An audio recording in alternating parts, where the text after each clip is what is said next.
Good evening and thanks for joining us. I'm Bruce Frisco. It is Wednesday, the 11th of February. This is CTV News. Tonight, cleanup mode, the battle to remove snow as it continues to pile up. Closed for safety, a maritime university shuts down for the rest of the week.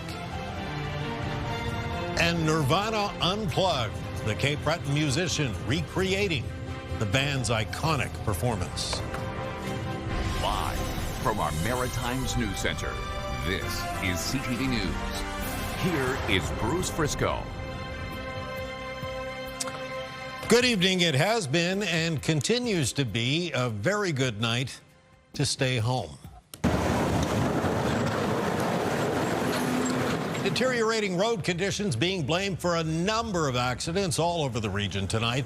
That includes this one on Millwood Drive in Middle Sackville. We have very few official details, but initial reports say a pedestrian was involved.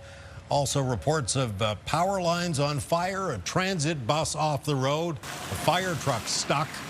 The Alberta Clipper we've been expecting arrived on schedule today, prompting school and office closures, ferry cancellations, and the usual sets of problems we've come to expect when snow moves in. The cleanup in full swing, although many of us will still be dealing with blizzard-like conditions overnight and into tomorrow.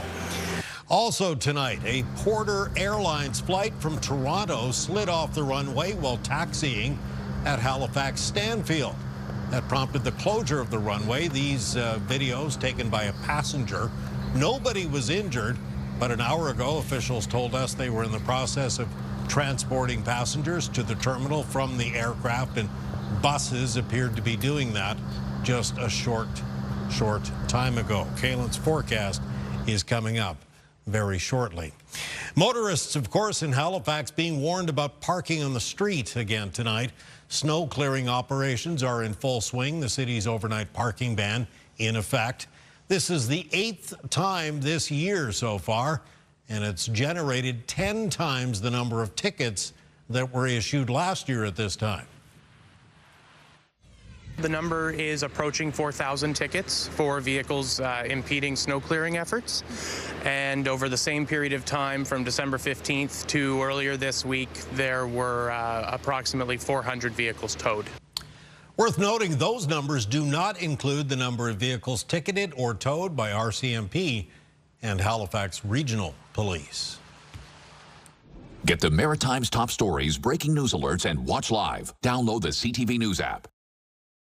41-year-old Moncton man has been charged with first-degree murder in connection with a case that dates back to 2021.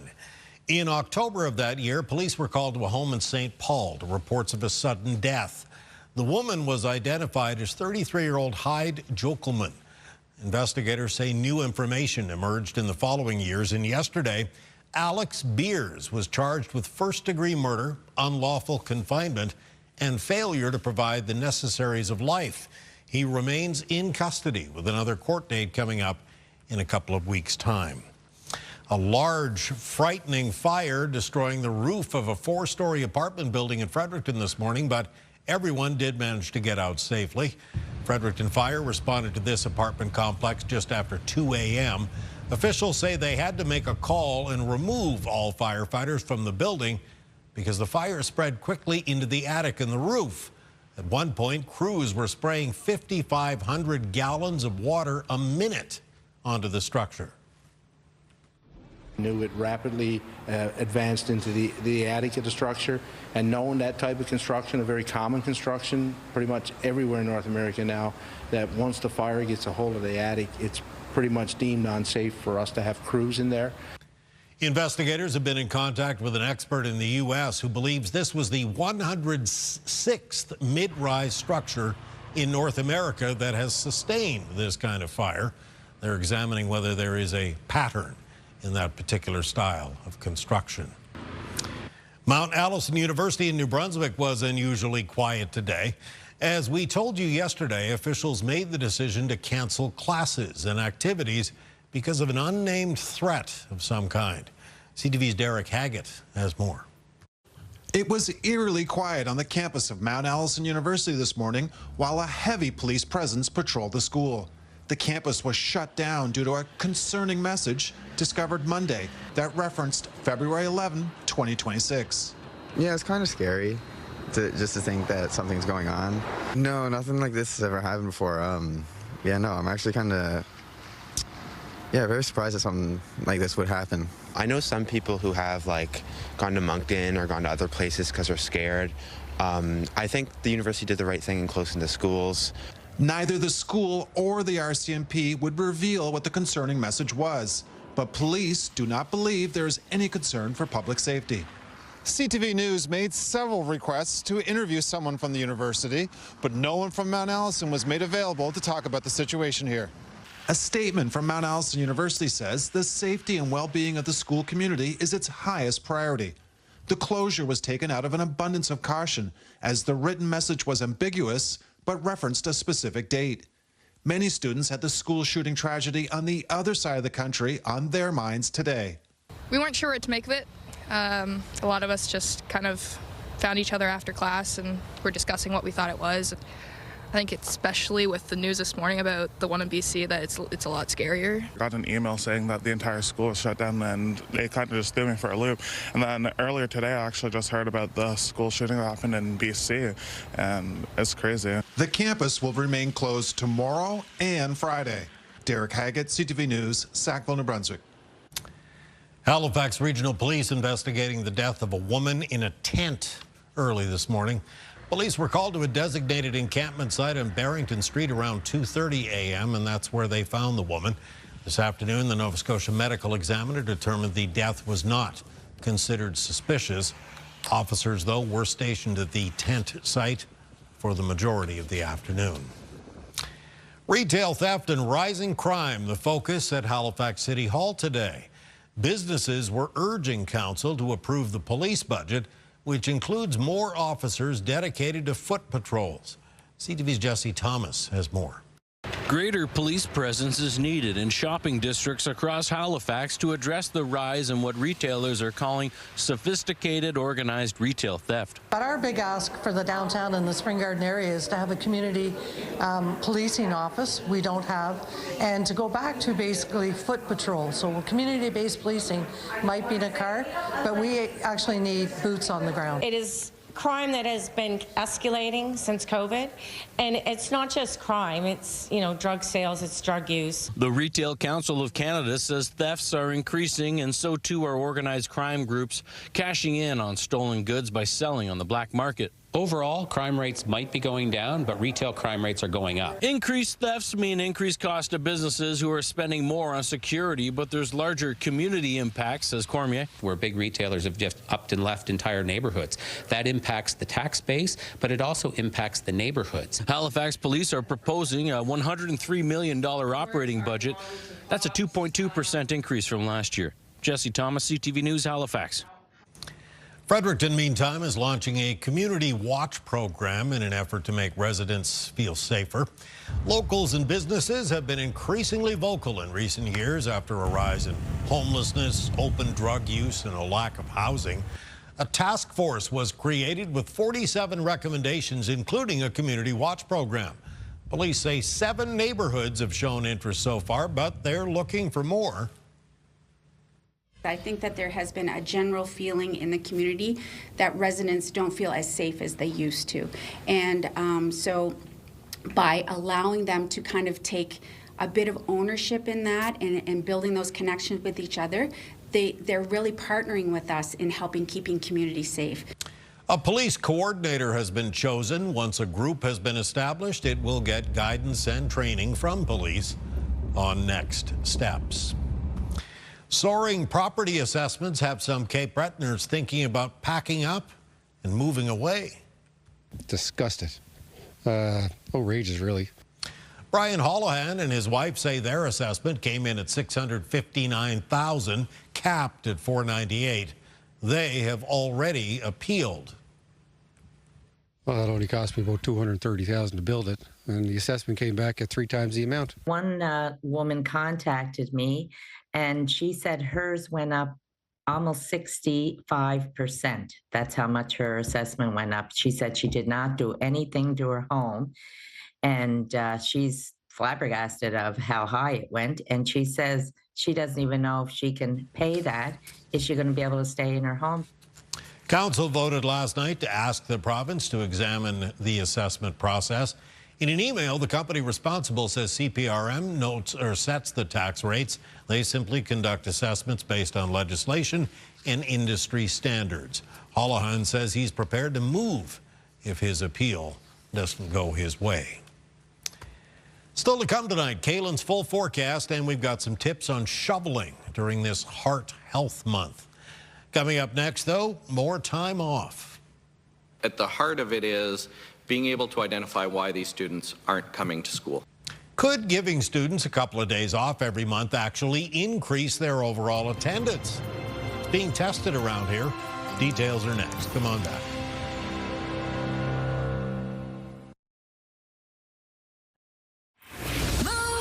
Mornings with Aaron and Peter. Passport to Paradise continues. Win your way right here at Beaches, Turks and Caicos. But time's running out, so make sure you get your passports weekdays starting at 6 a.m.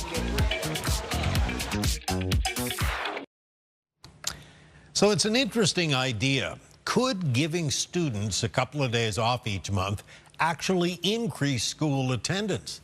It's being tested in New Brunswick right now because officials say something has to be done to keep students from missing so much class time. Here's CTV's Nick Moore. More than 40% of New Brunswick students in grades 9 to 12 missed nearly a month of school during the 2024-25 academic year. The provincial government has been trying to get a handle on chronic absenteeism throughout the entire K-12 system, which has doubled since the pandemic. At the heart of it is being able to identify why these students aren't coming to school. The Department of Education and Early Childhood Development was before the Standing Committee on Public Accounts today, answering questions about a number of issues, including chronic absenteeism. The province says it has been taking a one-on-one approach with individual students. And trying to figure out if there are impediments to that student getting to school, and can you then alleviate those impediments, and that's really the work that's been going on at the school level. At the department level, a total of 37 Anglophone schools are included in a pilot program this year, where students receive 2 Fridays off every month for teachers to have a professional development day. The province has said the pilot program could help with math and reading, but also chronic absenteeism. The number of Fridays that we've had to take our kids out for a hockey tournament, and we've seen that grow over time. Where students are more and more absent on those Fridays because of those types of tournaments. That contributes to our chronic absenteeism challenges. I'm not so convinced that the data is there to warrant extra 10 days PD in the classroom. And I'm not sure how that translates into benefits for students. The department says there has been positive signs early on, but that it is anecdotal and that it has no concrete data to show at this point. Nick Moore, CTV News, Fredericton. Okay, thank you, Nick. Time for a quick little break, but when we return, it's the man of the hour, Kaylin Mitchell, with your complete maritime weather forecast as this Alberta Clipper slowly moves on. Stay with us.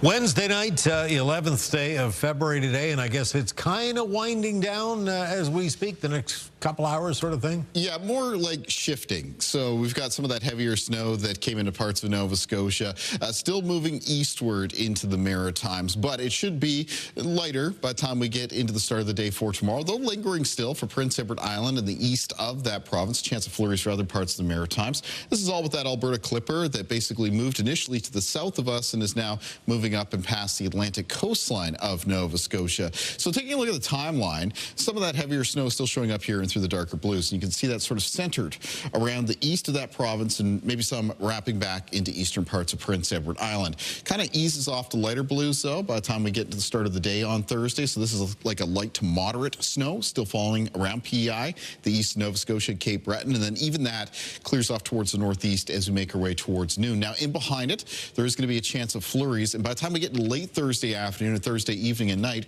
with the flurries coming in off the Gulf of St. Lawrence for parts of Prince Edward Island, the north shore of Nova Scotia, and Inverness and Victoria counties in Cape Breton, there'll be a risk of some snow squalls with those, and especially up in the higher terrain, Cape Breton Highlands, there could be some additional snowfall totals that could be above 15 centimeters moving through Thursday evening and Thursday night. Taking a look at additional snow, though, for the remainder of tonight and into the start of the day for tomorrow, you can see that in much of the west of Nova Scotia, it's about maybe a chance of another 2 to 5 centimeters coming down for some areas. And then moving into the east, that's where you could see some additional snowfall amounts. That's on top of what has already come down in the range of around 5 to 10 centimeters of snow, and maybe even a little bit higher around eastern parts of Prince Edward Island.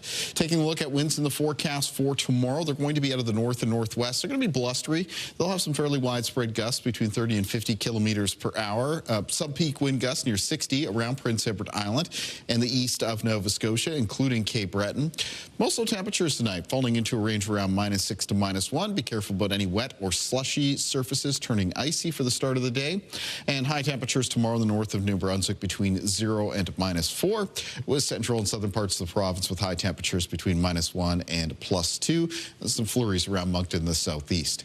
Prince Edward Island for tomorrow starts off the day with some snow still falling, and then that should ease to flurries for the afternoon. High temperatures between around -1, -2 for most communities. In the east of Nova Scotia, morning snow eases to flurries in the afternoon, but heading into Thursday evening and night, a risk of snow squalls with those flurries, especially around the North Shore and Inverness and Victoria counties in Cape Breton. Northern and central areas of Nova Scotia for tomorrow with some scattered flurries, high temperatures between -1 and +1, and basically just a chance of flurries in the southwest of the province with high temperatures between -1 and +1. In the extended forecast for New Brunswick coming up on Friday, it's like a really nice day. Sunny, a little bit chilly. A mix of sun and cloud follows for Saturday. There'll be a chance of flurries at the end of the weekend on Sunday. Mix of sun and cloud to start next week. A chance of flurries on Tuesday and a mix of sun and cloud on Wednesday. For Nova Scotia, the forecast on Friday, fair weather mix of sun and cloud. Temperatures a little bit on the chilly side. Saturday, mix of sun and cloud in the forecast with a chance of flurries on Sunday. Mix of sun and cloud to start next week with snow possible on Tuesday, and then a mix of sun and cloud returns on Wednesday. And the next several days in behind this weather system for Prince Edward Island look pretty nice as well. A mix of sun and cloud, a little bit colder Friday and Saturday with highs around -4. It's a chance of flurries after that on Sunday, Monday, and Tuesday of next week, and then a mix of sun and cloud for Wednesday. Bruce. So it'll warm our hearts shoveling all this snow tomorrow morning that you've got all that sunshine in those tubes there. Yeah, well, you know, we're always looking for the silver lining here in the Weather Yes, Center. we always, yeah, for sure. All right, thank you, my friend. Wake up weather still to come. Stay with us. We'll be right back.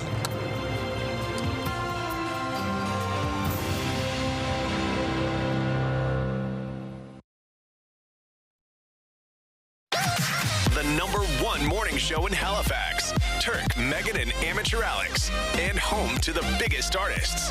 Halifax's #1 hit music station. 101.3 Virgin Radio. Now to a story about heavy lifting, which is what a lot of us will be doing as we dig out from this latest winter storm. Well, shoveling may clear the path. It could also put you at risk, though.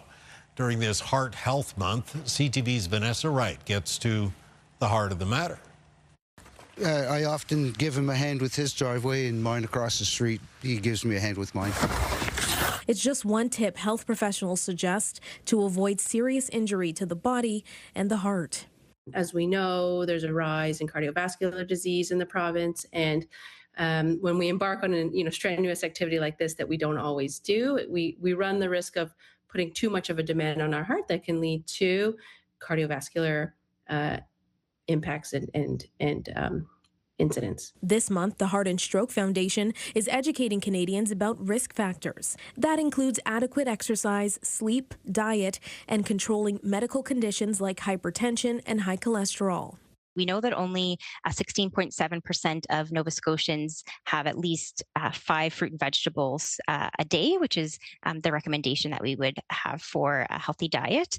We also know that 29.4% of Nova Scotians are living with hypertension, and so that is a medical risk factor for our conditions as well. And of course, not to ignore any symptoms. You know, it's easy to think, oh, a little bit of shortness of breath, that could be normal. Oh, a little bit of chest pain. Oh, maybe that could be normal. You know, sometimes heart attacks can fool you and present in funny ways. And most importantly, know your limits. A tip these neighbors aged 66 and 84 put into action. Vanessa Wright, CTV News.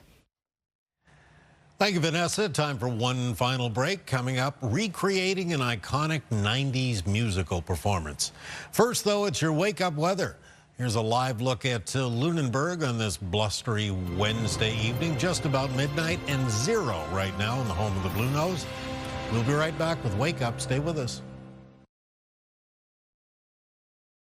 News doesn't wait, and neither should you. At home, at work, and on the go, stay connected with a team you can trust, anytime, anywhere. CTV Atlantic and ctvatlantic.ca. Watch live on Crave. Thursday morning upon us, and experience tells me that the best way to kick off Thursday morning is the wake-up weather. Oh, absolutely. You're absolutely right about that, Bruce. Snowy start to Thursday around Prince Edward Island, eastern areas of Nova Scotia. Now, that snow will continue to move up towards the northeast as we make our way towards the afternoon, but it is followed by a chance of flurries. Other parts of the Maritimes for tomorrow may see some scattered flurries, especially around central areas of Nova Scotia, the southeast of New Brunswick. High temperatures tomorrow between around -4 and +1. Bruce. All right, thank you, Kayla. Just before we close out tonight, we want to update one of our top stories this evening. That's a pretty serious incident at the Halifax Stanfield International Airport on this Wednesday evening. These images just into our newsroom. This is a Porter flight from Toronto that wound up kind of sliding off the runway while taxiing in after landing in Halifax. Nobody on board was injured, but passengers did have to wait while buses came and brought them back to the terminal. We're told again that work will be underway to get that aircraft off the runway there. One of the most beloved albums of the 1990s is being brought back to life by a Cape Breton performer. As CTV's Ryan McDonald shows us tonight, Robbie Sims will pay tribute to Nirvana Unplugged. Come as you are, as you were, as I want you to be. He's not Kurt Cobain, but for one night at the Highland Arts Theatre in Sydney, he just might be close enough. I will be the next best thing. I will certainly do my best to be the next best thing. Nirvana's MTV Unplugged in New York, which first aired on December 18th, 1993, remains one of the most iconic concert performances of the 1990s. More than 30 years later, Robbie Sims, who was 15 when Unplugged first came out in stores, still remembers the impact it made on him. Like on its release date, I begged my mother after school that day, hey, I know we don't have a lot of money, but do you think just maybe we could go to Zeller's and get a copy? My girl, don't lie to me. Tell me, where did you sleep last night? Now, Sims will perform his own tribute show called Where Did You Sleep Last Night? It'll be note for note and unplugged, of course, here on this stage on April the 18th. And so to get to go a little bit of a trip down memory lane, maybe people that didn't get a chance to see Nirvana live, they can see this. We all grew up together and we all cut our teeth on Nirvana and we all cut our teeth on Unplugged. Ryan McDonald, CTV News, Sydney. All right, thank you, Ryan. That is your late news for tonight. Just a reminder, if you joined us late or you'd like another look at anything you've seen, ctvnewsatlantic.ca is your home for news.